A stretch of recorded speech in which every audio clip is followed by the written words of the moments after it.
L'amour est une chose étonnante.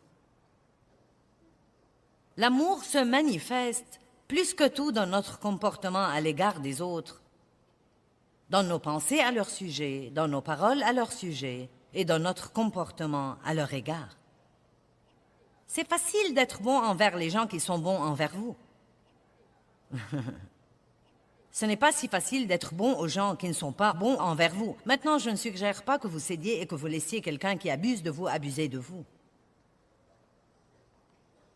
Mais je sais que beaucoup d'entre vous ont écouté mon histoire avec mon père et ce que Dieu a exigé que je fasse plus tard dans la vie. Comment Dieu m'a demandé de l'amener avec ma mère à Saint-Louis et m'occuper d'eux jusqu'à leur mort. Et cela impliquait de l'argent et des efforts. Le Seigneur a dit, je veux que tu leur rachètes une maison et les installer près de toi. Occupe-toi d'eux. Non, mais oh mon Dieu, j'ai commencé à réprimander le diable. Il n'y a pas moyen que ce soit de Dieu.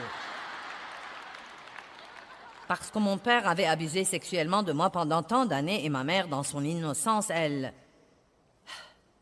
craignait, donc elle n'a rien fait. Et donc ma mère, elle savait, mais elle a laissé ça arriver. Et donc je n'avais pas de très bons sentiments d'affection envers ni l'un ni l'autre. Maintenant, je leur avais officiellement pardonné.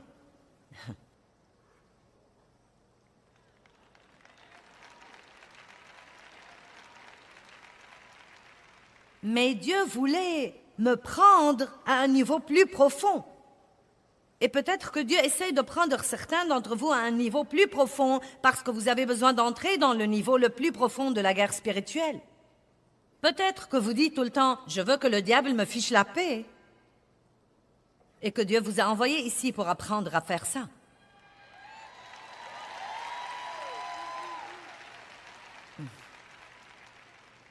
Je vais faire avancer rapidement cette histoire et la raconter, car si vous regardez mon programme, vous l'avez écouté de toute façon. Mais j'ai espéré que Dave me dirait de ne pas le faire. Parce que ça coûtait beaucoup d'argent. Et Dave était conscient de ce que mon père m'avait fait dans mon enfance.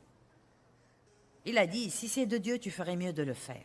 Donc nous sommes sortis, nous avions pour but d'acheter la maison la plus bon marché.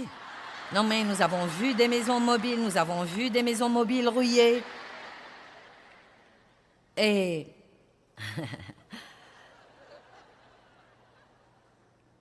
Mais Dieu n'a pas accepté. Nous avons dû leur acheter la petite maison la plus mignonne. Et c'était précisément à 8 minutes de notre maison. Et ensuite, ils devaient avoir une voiture. Et ensuite, ils devaient avoir des meubles. Et on devait leur acheter leur épicerie toutes les semaines. Et on devait aider à nettoyer. Et on devait les prendre à leur rendez-vous chez le médecin. Et il n'y avait rien en moi qui voulait s'embarquer dans tout ça parce que je suis une femme occupée qui court le monde et enseigne l'amour aux gens.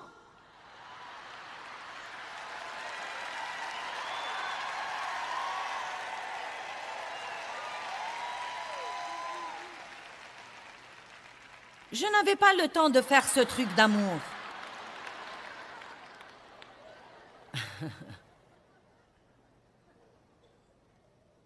Oh mon Dieu! Je crois que nous sommes instruits bien au-delà de notre niveau d'obéissance parfois.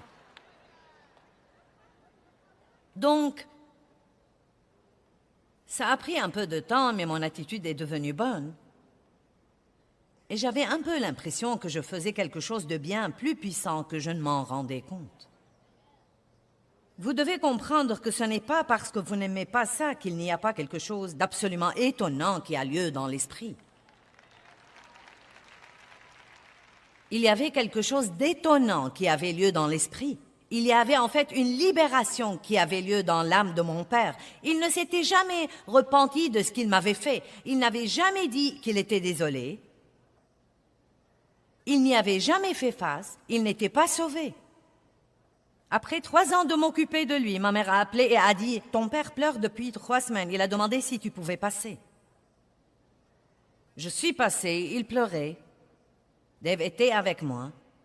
Il a dit « J'ai besoin de te dire que je suis si désolée de ce que je t'ai fait quand tu étais petite. » Il a dit, ça fait 3 ans que je veux te dire quelque chose, depuis l'époque où nous avons acheté la maison. Il a dit, ça fait 3 ans que je veux te dire quelque chose, mais je n'avais pas le courage. Il a regardé Dave et a dit, Dave, je suis si désolé, je sais que tu es au courant de ça. La plupart des hommes m'auraient tué, mais tu n'as fait que me montrer de l'amour.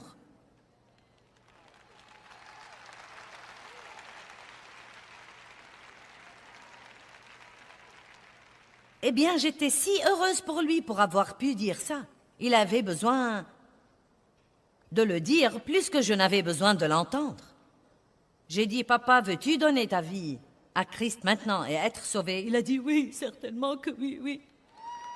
Et donc, il a reçu Christ. Il nous a demandé de le baptiser. Nous l'avons baptisé et je me suis rendu compte plus tard que je croyais que j'achetais une maison, mais j'achetais une âme.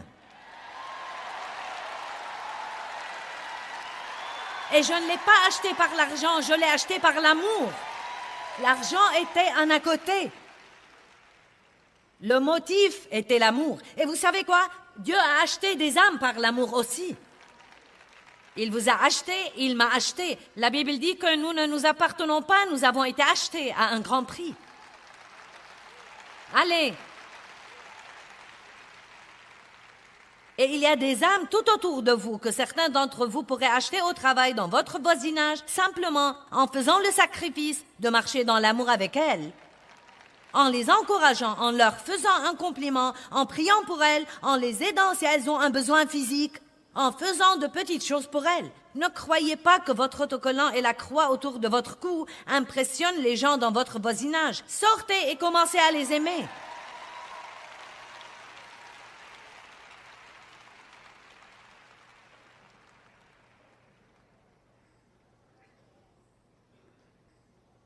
Et faites-le exprès. N'attendez pas d'en avoir envie. Faites-le exprès. Eh bien, et moi alors? Dieu s'occupera de vous. L'amour est toujours un genre de don. Car Dieu a tant aimé le monde qu'il a donné son Fils unique, et ce qu'il a de mieux. J'aime ça. Le don devrait nous coûter quelque chose. Notre don devrait parfois en arriver au point d'être un peu coûteux, un peu inconfortable. Jésus a souffert sur la croix. C'était un endroit de sacrifice. L'amour veut toujours dire le sacrifice. Le saviez-vous? Le véritable amour vous coûtera quelque chose. C'est pourquoi les gens ne le pratiquent pas. C'est facile d'en parler, mais le pratiquer exige un sacrifice. Ça prend du temps. Il faudra vous humilier bien des fois, surtout quand vous entrez dans le domaine de faire quelque chose pour quelqu'un que vous n'aimez pas. Il faut faire un effort pour aimer les gens. Vous tous qui avez apporté les articles que nous vous avons demandé d'apporter pour les pauvres ici à Detroit, vous avez fait un travail si phénoménal. Non, mais vraiment phénoménal. Je suis stupéfiée entre vous et les églises qui ont participé. Cela devrait dire des choses majeures à la ville. Non, mais nous avons des pièces remplies de trucs. Ça a demandé un effort. Ça a pris du temps et ça a pris un peu de votre argent. Mais je peux vous garantir que vous êtes aussi un peu plus heureux au tréfonds de vos cœurs que vous ne l'auriez été si vous aviez pensé « je n'ai pas le temps pour ça ». Un autre peut le faire. C'est ce que nous pensons beaucoup de fois. Cela vous coûte. Vous savez, il y a une époque, et je veux que nous regardions ça dans 2 Samuel.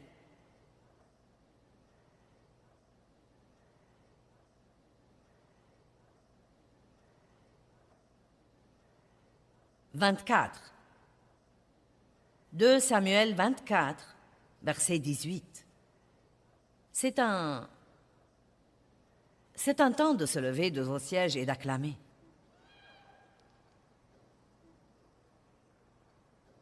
« 2 Samuel 24, 18.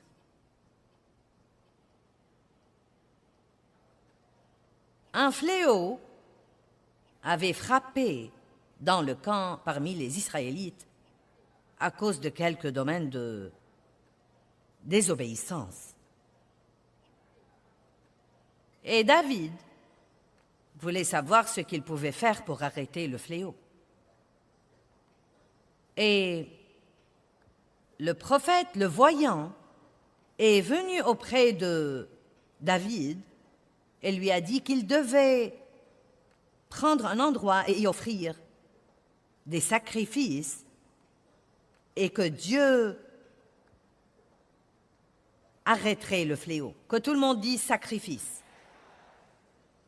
Donc dans le verset 18, et Gad alla trouver David et il lui dit, « Monte ériger un autel au Seigneur dans l'aire d'Arauna le Jébusite. » Et David monta comme l'avait dit Gad, selon l'ordre du Seigneur. Et Arauna regarda et vit le roi et ses serviteurs qui s'avançaient vers lui. Et Arauna sortit et se prosterna devant le roi, la face contre terre. Et Arauna dit, « Pourquoi mon seigneur le roi vient-il vers son serviteur ?» Et David répondit, « Pour acheter de toi l'air, afin d'y bâtir un autel au Seigneur. Ainsi le fléau sera retenu loin du peuple. » Et Arauna dit à David, « Je veux que vous compreniez ceci. Que mon seigneur le roi prenne et offre ce qui lui plaît. Tu vois, les bœufs fourniront l'holocauste et les instruments de battage, et l'attelage des bœufs fourniront le bois. Tout cela, ô roi, Arauna te le donne, roi David. » Et Arauna dit au roi, « Que le Seigneur, ton Dieu, veuille t'agréer. » Donc il voulait lui donner tout ce dont il avait besoin gratuitement. Nous aimons les trucs gratuits, n'est-ce pas? Mais vous savez quoi? Parfois, ce n'est pas le chemin à suivre. Parfois, vous devez dire, « Non, je veux que ça me coûte. » Car vous savez quoi? Quand les choses ne vous coûtent rien, elles ne comptent pas beaucoup pour vous. Et David a dit la chose la plus étonnante au verset 24. Mais le roi dit à Arauna, « Non, je tiens à l'acheter pour un prix. Et je ne veux pas offrir au Seigneur, mon Dieu, des holocaustes qui ne me coûtent rien. »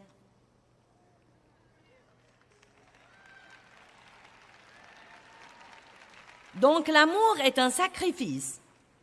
De cette façon-là, c'était un sacrifice énorme pour moi et je l'ai fait pour Dieu. Je ne l'ai pas fait parce que je voulais le faire. Je ne l'ai pas fait parce que j'en avais envie. Je l'ai fait pour une raison et une seule raison, parce que je croyais vraiment et de tout mon cœur que Dieu m'avait dit de le faire. Et ce sacrifice, je le crois de tout mon cœur, nous a ouvert le niveau suivant dans ce ministère et nous sommes allés à un autre domaine d'être capables d'aider beaucoup plus de gens dans le monde entier.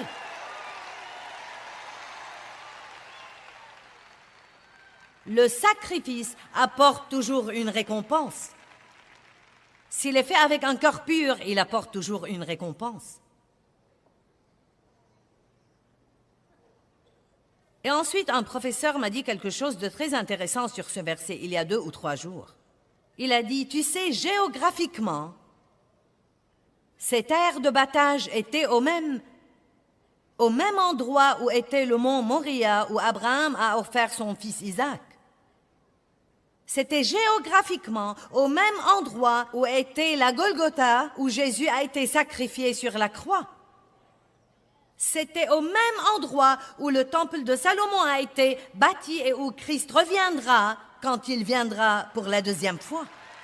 Est-ce que vous comprenez ça? Le lieu du sacrifice est toujours le lieu de la gloire.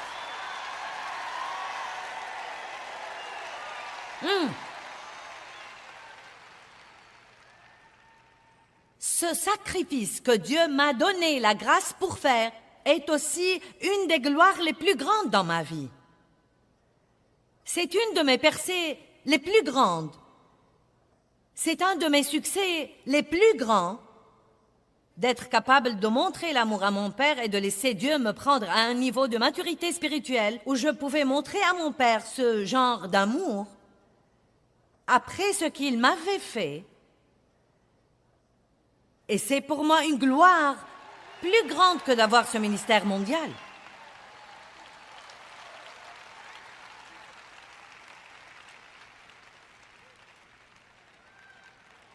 Nous devons comprendre aujourd'hui qu'il n'y a pas d'amour sans un genre de sacrifice.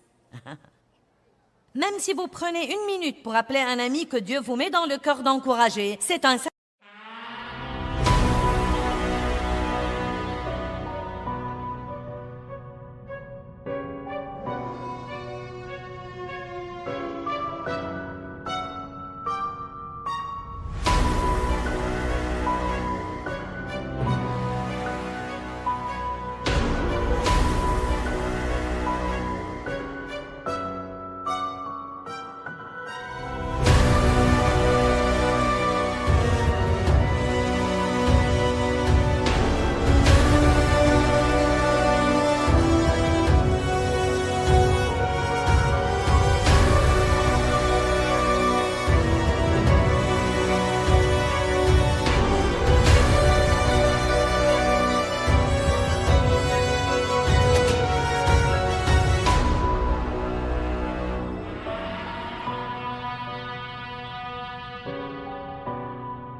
Si vous prenez le temps d'écrire une carte à quelqu'un parce que vous voulez l'encourager ou le remercier, c'est un sacrifice. Vous avez dû sacrifier du temps et faire un effort. Et je déteste le dire si franchement, mais il y a tant de chrétiens qui sont en réalité des chrétiens si égoïstes et si égocentriques qu'ils ne prennent pas le temps de faire quoi que ce soit pour quelqu'un d'autre, mais ils sont fâchés tout le temps parce qu'ils croient que personne ne fait assez pour eux. Et il est temps que nous passions au niveau le plus élevé de la guerre spirituelle. Vous savez quoi? Si votre marche dans l'amour est ardente, embrasée, brûlante, non mais vous allez effrayer l'enfer.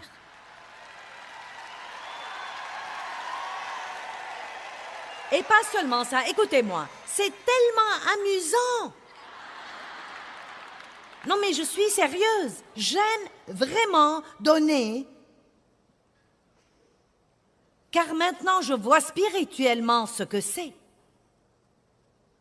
Je ne le comprenais pas vraiment pendant longtemps, mais c'est le secret spirituel le plus grand dans la parole de Dieu. Nous surmontons le mal par le bien.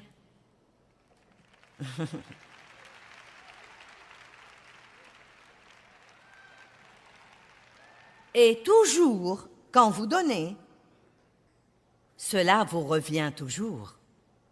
Le don est une belle chose. C'est une des choses les plus belles que nous puissions faire. Et écoutez, Dieu n'a pas besoin de votre argent. Il possède tout, mais nous avons besoin de donner.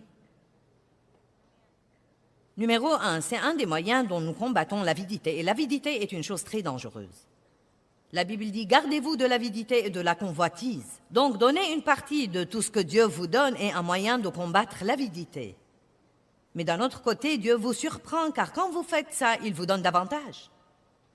Vous devez donc continuer à donner pour pouvoir combattre l'avidité. Amen? J'aime donner. J'aime mettre des sourires sur les visages. Pas faire quelque chose de gentil pour quelqu'un et le voir sourire. Faire des choses pour les gens. Être gentil avec les gens, être patient avec les gens. Et l'ingrédient le plus important, dans l'amour. Regardons Romains 5, 17.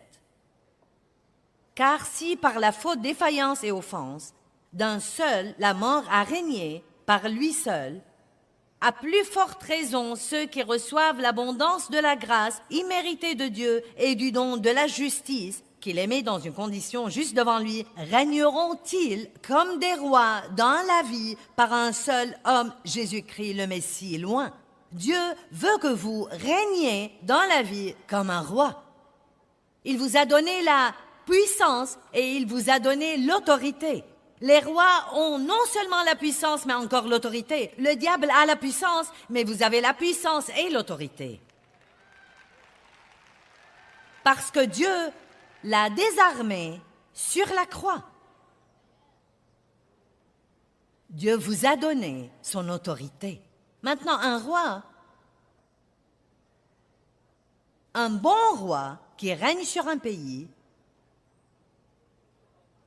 ou un bon président d'une nation, ou une bonne reine d'une nation,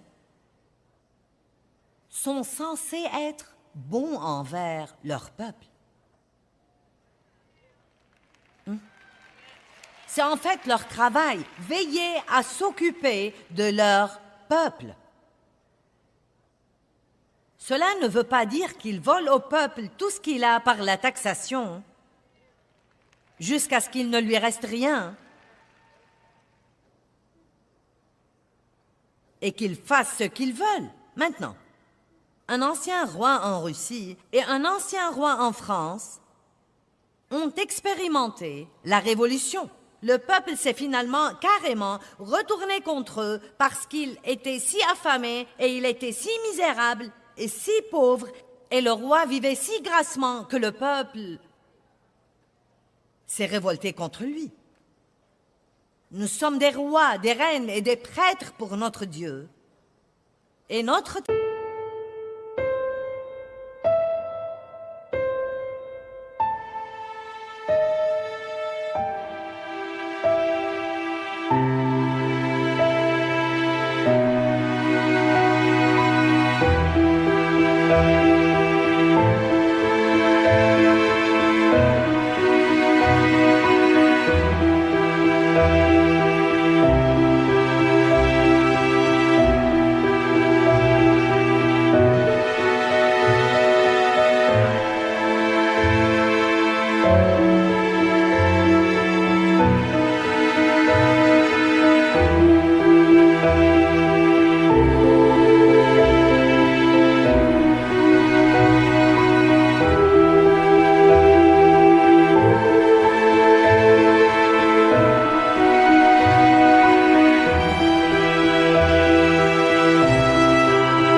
travail comme prêtre pour Dieu et roi dans le royaume de Dieu et de s'occuper du peuple de Dieu.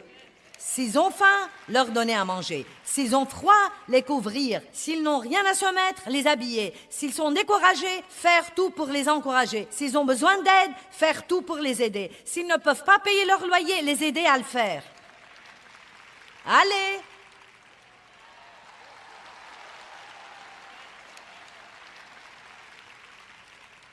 Eh bien, nous sommes là pour ça.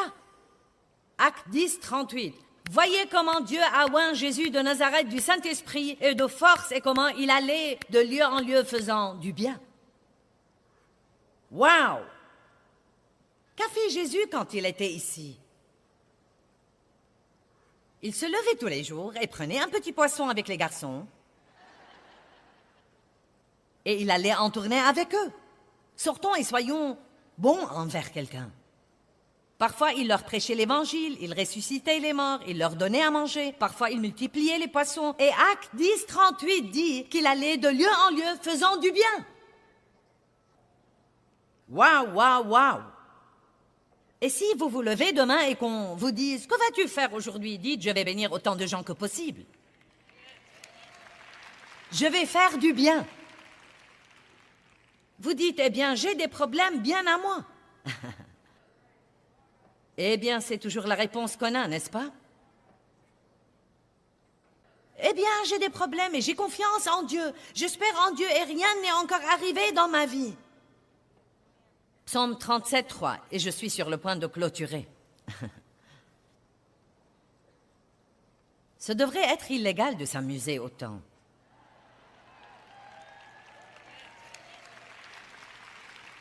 Êtes-vous prêts? Ayez confiance. Appuyez-vous, comptez et soyez confiants dans le Seigneur et... Quoi? Quoi? Quoi? Il y a le double paquet qui assomme le diable chaque fois. Faire confiance à Dieu, faire le bien. Faire confiance à Dieu, faire le bien. Vous avez un problème? Faites confiance à Dieu. Pendant que vous attendez sa délivrance, faites le bien. Step 1, wake up early, gonna rise with the sun. Step 2, get some good, some food in you. Step 3, think real hard about what you wanna be. Step 4, everybody just do your thing. Wake up, today's gonna be a good day.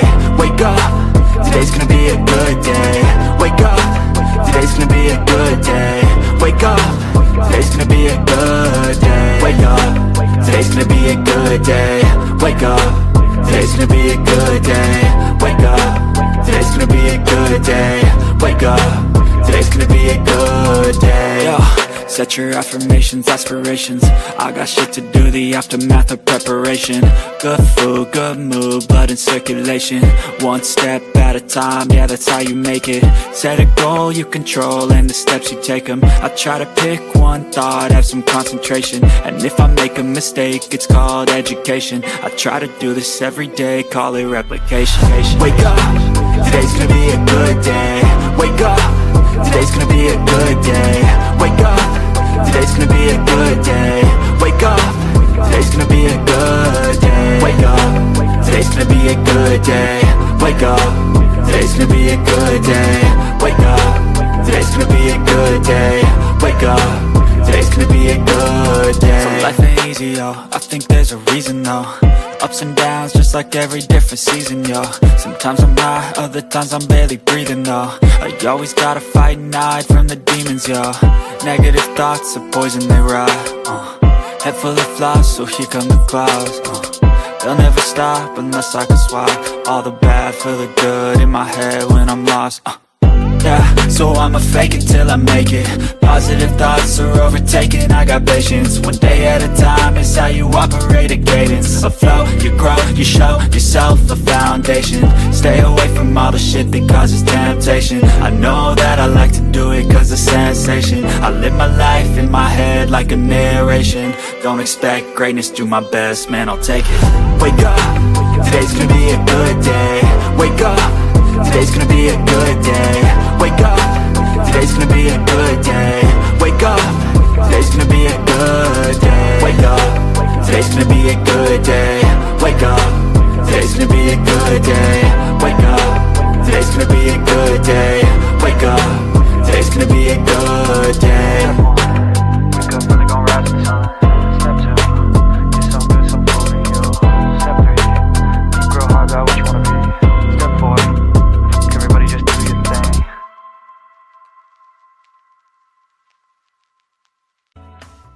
Eh bien, je crois qu'apprendre à aimer comme Dieu nous aime est notre arme secrète la plus grande. Et c'est la forme la plus élevée de la guerre spirituelle. Et je crois que c'est surtout puissant quand nous choisissons d'aimer les gens qui nous ont blessés.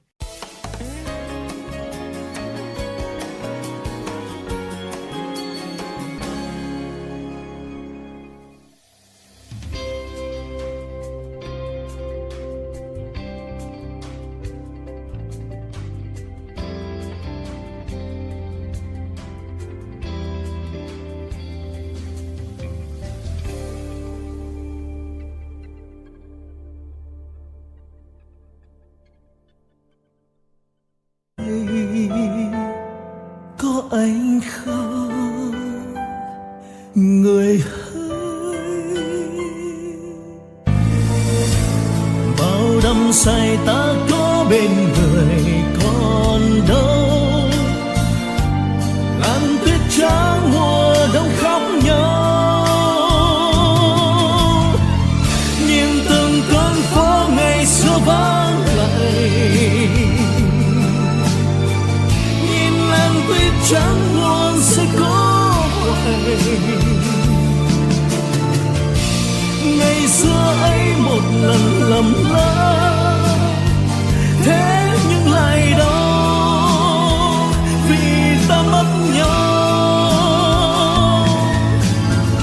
Người không thứ tha đời ta ngỡ ngàng, để cho thương nhớ về trong lỡ ngày ta xa một ngày mùa đông, tuyết rơi lạnh cóng xót xa hồi mong. Bóng tuyết rơi một đời tạ tới,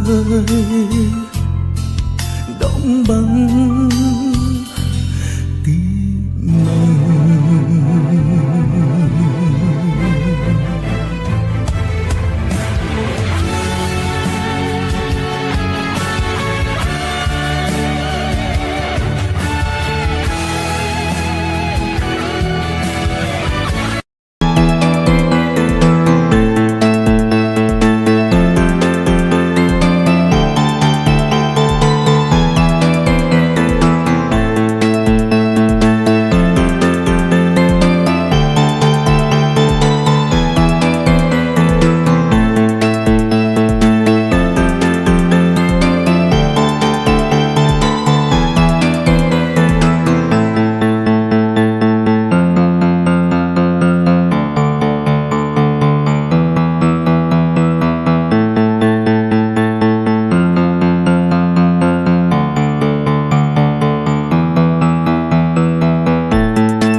流浪。